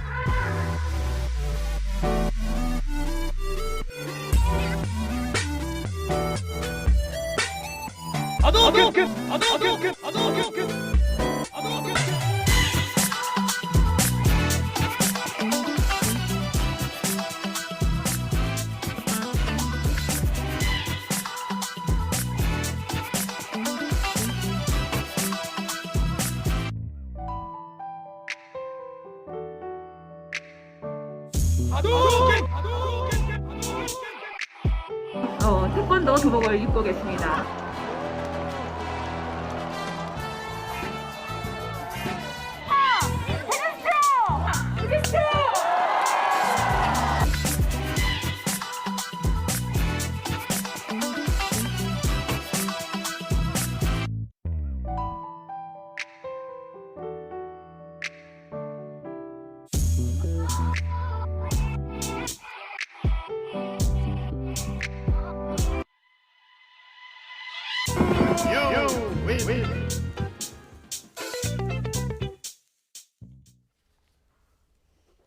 제가 저도 여러 차례 대선을 지켜봤는데 이렇게 후보들이 발차기하고 엇박하는 건 처음 본 것 같아요. 굉장히 활동적이고 역동적인 대선으로 평가를 해주시면 좋을 것 같고요. 그래서 손도 발도 바쁘다라고 키워드를. 그렇습니다. 뭐 일단은 이재명 후보부터 이야기를 해보면은 부스터 킥이라고 민주당에서는 불러달라고 합니다. 그래서 발차기가 한번 나왔고요. 코로나 저리 가라라는 발차기가 나왔고 어제는 그 수원 유세였습니다. 태권도복을 직접 입고 등장을 해서 발차기하는 모습까지 지금은 이제 발차기이고요. 이거는 이제 19일날 전주 유세 현장이었다고 하고요. 그리고 어제 수원 유세에서 지금 화면으로 나가고 있다시피 도복을 저렇게 직접 입고 그 송판에 글씨가 적혀 있었는데 송판에 자영업자 고통, 코로나 위기라고 적힌 그 송판 격파를 했었다고 합니다. 그리고 이제 윤석열 후보는 사실 윤석열 후보의 어퍼컷이 먼저 화제가 되기는 했어요. 이게 원조가 2002년도에 히딩크 감독 잘 아시죠? 네, 그 승리의 어퍼컷. 뭐 윤석열 후보나 국민의힘 입장을 들어보면 현장에서 반응이 좋다고 합니다. 그래서 더 이렇게 좀 더 선거에 도움이 되니까 하겠죠, 그러니까.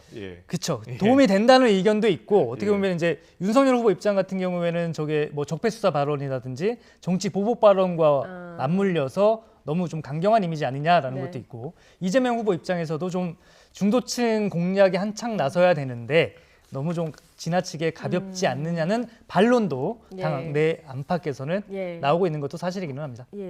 근데 그 후보들의 복장도 보면 예전에는 그 당 색깔 담긴 목도리라도 하고 나왔는데 그렇습니다. 최근에 보면 그냥 양복 입고 운동하시는 모습도 많이 볼 수 있거든요.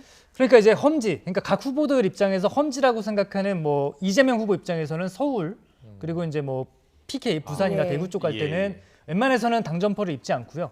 그리고 이제 윤석열 후보도 마찬가지입니다. 그 호남, 광주나 뭐 전주 방문할 때는 당 점퍼 기호 2번이 적힌 당 점퍼를 잘 입지 않는데 아무래도 이 험지 공략할 때는 당이라든지 자기 진영을 적극적으로 내세우는 거를 좀 피하면서 중도층, 무당층, 부동층 공략의 때에 따라서 이렇게 당 점퍼를 입고 벗고 하면서 다양하게 전략을 구사하고 있다고 보시면 될 것 같습니다.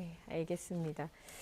일단 20대 대선 선거운동 중반으로 들어섰고요. 이제 길거리에 벽보, 대선 벽보 붙은 거 많이 보실 수가 있을 겁니다. 벽보에는 또 어떤 선거 전략이 담겨 있을까요? 김정진 앵커가 정리를 해봤습니다.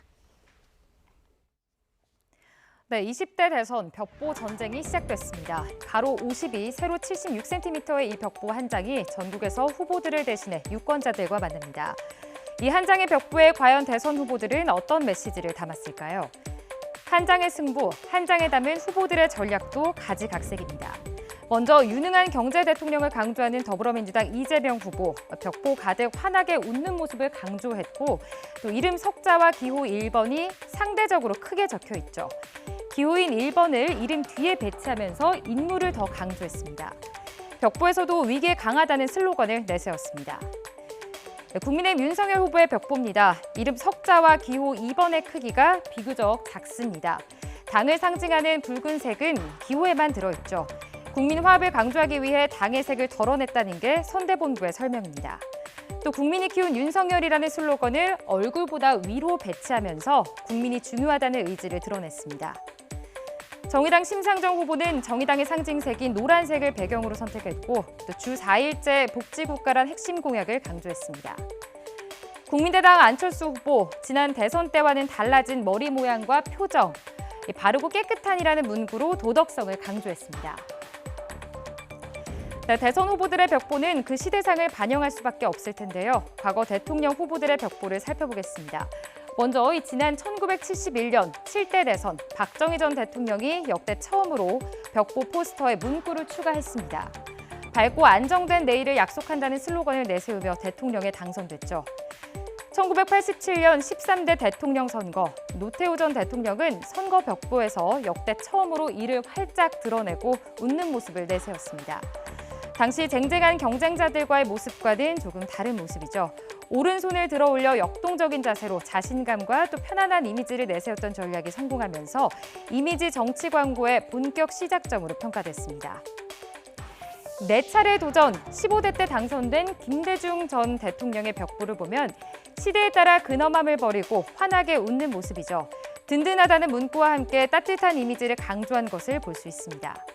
16대 대선 때 당선된 노무현 전 대통령의 벽보입니다. 지역주의 타파와 탈권위를 강조한 대통령답게 이름 옆에 국민 후보라는 수식어를 붙이며 새로운 대한민국을 강조했습니다. 네, 거리에서 볼 수 있는 한 장의 선거 벽보에는 보신 것처럼 그 시대상과 함께 각 후보의 선거 전략이 담겨 있습니다.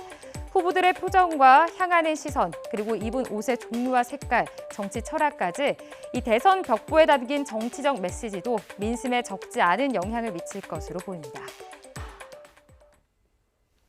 네, 벽보 변천사까지 짚어봤고요. 이제 앞으로 남은 변수를 좀 자세히 짚어보겠습니다. 근데 코로나19 확산도 확실히 변수가 될 것 같아요.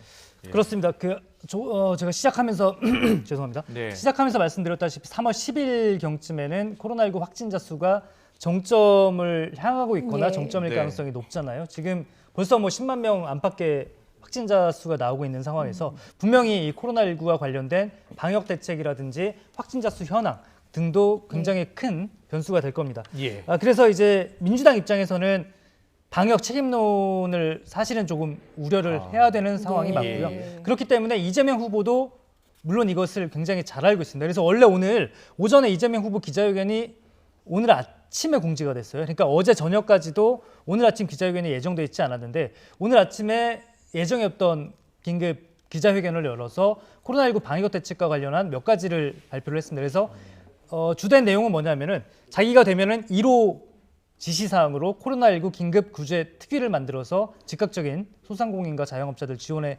나서겠다는 거고요. 예. 그리고 3월 10일 대선 바로 다음 날이죠. 3월 10일 이후에는 코로나 대응이 확실히 바뀔 것이다.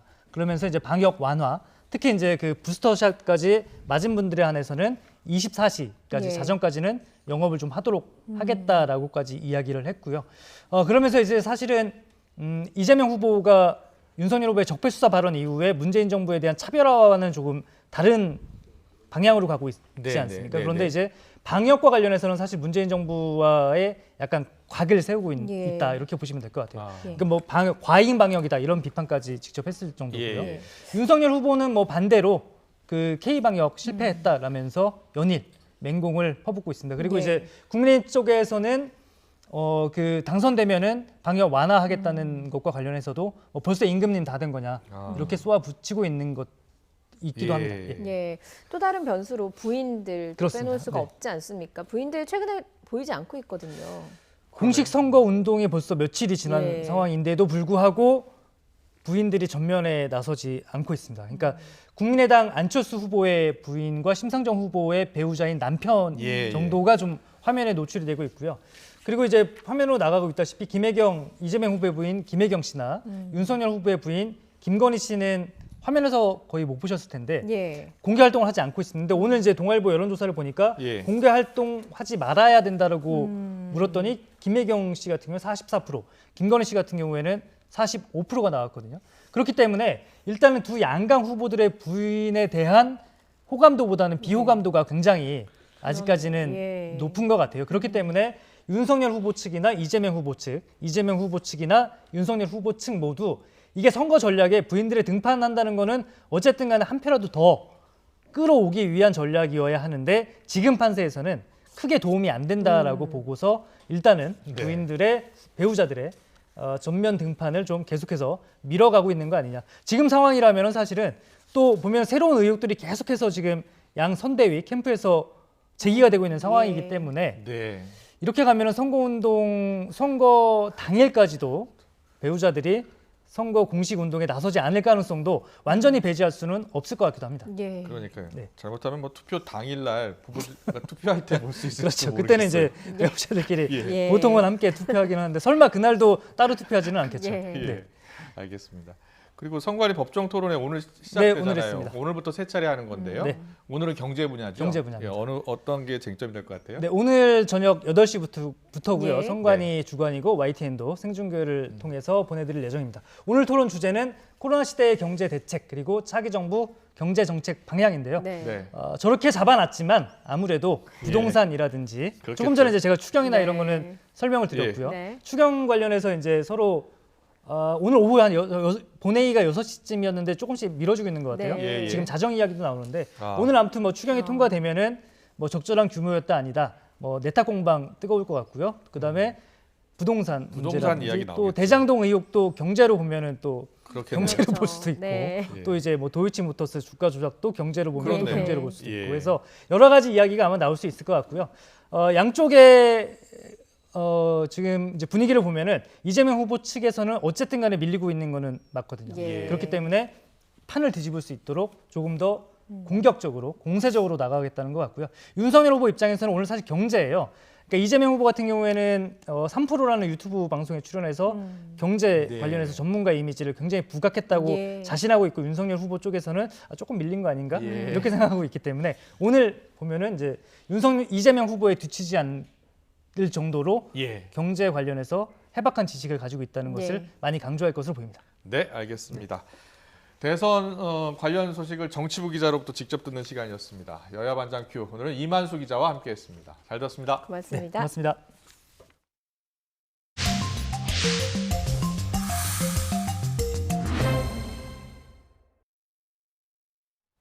네, 러시아가 벨라루스와의 연합훈련을 연장하겠다고 발표하자 미국은 우크라이나 침공이 현실화할 직전 상황에 있다고 경고했습니다. 러시아가 주력 전투부대의 4분의 3을 우크라이나를 겨냥해 배치했다는 보도가 나온 가운데 미국도 인근 주둔 병력을 강화하고 있습니다. 폴란드 미군 기지에 취재기자가 나가 있습니다. 이승윤 기자. 네, 폴란드 제슈프 야시온카 임시 미군 기지에 나와 있습니다. 네, 당초 20일 연합훈련을 종료하기로 했는데요. 러시아가 훈련 기간 연장을 발표했고요. 이게 바로 우크라이나 침공을 의도한 것 아니냐는 관측이 나오고 있다고요? 네, 그렇습니다. 벨라루스 국방부는 블라디미르 푸틴 러시아 대통령과 벨라루스 대통령이 원래 20일에 마치기로 돼 있었던 훈련을 기한을 파기하고 계속 훈련을 연장하기로 했다고 발표했습니다. 국경 인근에서 서방의 군사적인 활동이 늘고 있고 이 돈바스 지역의 상황이 악화된 점을 이유로 들었는데 이번 발표에서는 훈련의 기한은 명시되지 않았습니다. 이에 따라 러시아군 약 3만 명은 계속 우크라이나 북쪽 국경에 머무르면서 계속 위협이 되고 있는 상황입니다. 벨라루스에서 우크라이나 수도까지가 거리가 90km밖에 되지 않기 때문입니다. 그래서 러시아군이 훈련을 명목으로 우크라이나의 수도인 키예프를 침공하는 거 아니냐 이런 우려가 계속 제기되고 있는 상황입니다. 이에 토니 블링컨 미 국무장관이 지금 러시아의 우크라이나 침공이 현실화할 지금 우려가 있다는 얘기를 하면서 블라디미르 푸틴 대통령이 아직 이 병력을 찰 수 있다고 강조하면서 외교적인 해법을 촉구하고 있는 상황입니다. 이번 주 후반에 미러 외교장관이 예정돼 있는데 마크롱 프랑스 대통령이 미러 정상회담을 중지하면서 막판에 미러 양측이 외교적인 타협점을 찾을 수 있을지 주목됩니다. 네, 말씀해 주신 것처럼 러시아가 위기를 고조시키고 있는 것으로 보이는데 이런 가운데 미군이 폴란드 등 동부 유럽의 주둔 병력을 강화하는 현장을 이승윤 기자가 취재했다고요? 네, 그렇습니다. 제가 나와 있는 제슈프 야시온카 공항은 지금 보시는 게 바로 이제 제슈프 야시온카 공항인데요. 미군의 임시기지도 포함하고 있는 곳입니다. 미군 최근에 미 육군의 최정예 부대인 82 수색 사단이 이곳을 통해서 입국해서 지금 보시는 원래 체육관으로 사용됐던 아레나에 임시 본부를 마련해서 현재 비상 상황에 대기하고 있습니다. 방금 제가 미군 관계자 측과 얘기를 해봤는데 비상 상황에 대기하기 위해서 여기에 왔기 때문에 현재 정례적으로 실시되는 나토군의 세이버 스트라이크 22 훈련에는 참여하지 않는다는 그런 내용을 저희가 확인을 받았습니다. 저희가 와이텐 취재진이 주 폴란드 미군의 허가를 받아서 이 제슈프 인근의 미군 기지도 방문했습니다. 치누크 헬기와 블랙호크가 이렇게 배치되어 있는 걸 저희가 확인했고요. 그리고 속속 폴란드로 도착하는 이 증원 병력을 수용하기 위한 임시 막사 시설이 속속 들어서는 모습도 저희가 확인했습니다.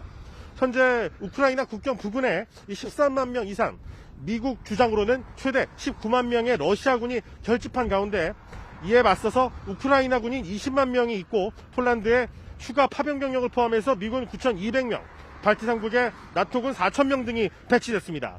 로이드 오스틴 미 국방장관은 최근 이 폴란드로의 병력 증원은 러시아군의 병력 증강에 대한 대응 차원이라면서 대비 태세를 강화하고 있다고 설명했는데요.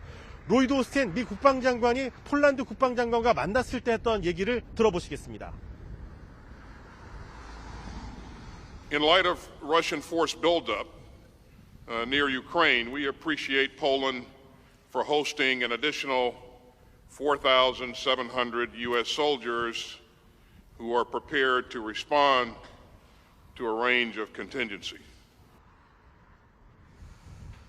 그런데요, 우크라이나 이 동부에서 교전이 계속되고 있고요. 사상자가 나오고 있습니다. 긴장감이 높아지고 있는데 외교적인 해결 노력도 집중되고 있다고요? 네, 그렇습니다. 우크라이나 동부 돈바스 지역, 정말 이번 우크라이나 사태의 화약고 역할을 하는 곳이죠. 이곳에서 지난 17일부터 정부군과 친러시아 분리주의 반군 세력이 끊임없이 교전을 지금 벌이고 있는데 그게 격화되면서 이 러시아의 침공 우려가 그 어느 때보다 고조되어 있는 상황입니다. 친러 반군 측은 국경 인근에 있는 루간스크 주에서 이 정부군의 공격으로 2명이 숨졌다고 주장하고 있는 반면에 우크라이나 정부군은 오히려 반군의 공격으로 20대 병사 1명이 중상을 입었다면서 서로가 자신이 패자라고 주장을 하면서 진실 공방까지 벌어지고 있는 형국입니다. 때문에 화약도로 벌리는 이 돈바스 지역의 교전이 격화할 경우에 자칫 전쟁으로 이어지는 상황을 막기 위한 외교적인 노력도 매우 긴박하게 진행되고 있습니다.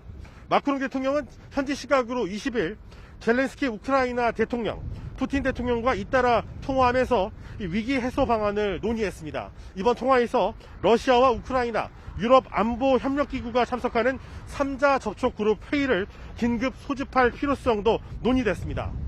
전해드린 것처럼 군사적 긴장이 한층 고조되는 가운데 전방위적인 외교적인 노력이 병행되면서 이번 주는 우크라이나 사태에 이 분수령이 될 것이라는 전망이 나오고 있습니다. 지금까지 미군 임시기지가 있는 제슈프 야시온카 공항에서 YTN 이승윤입니다.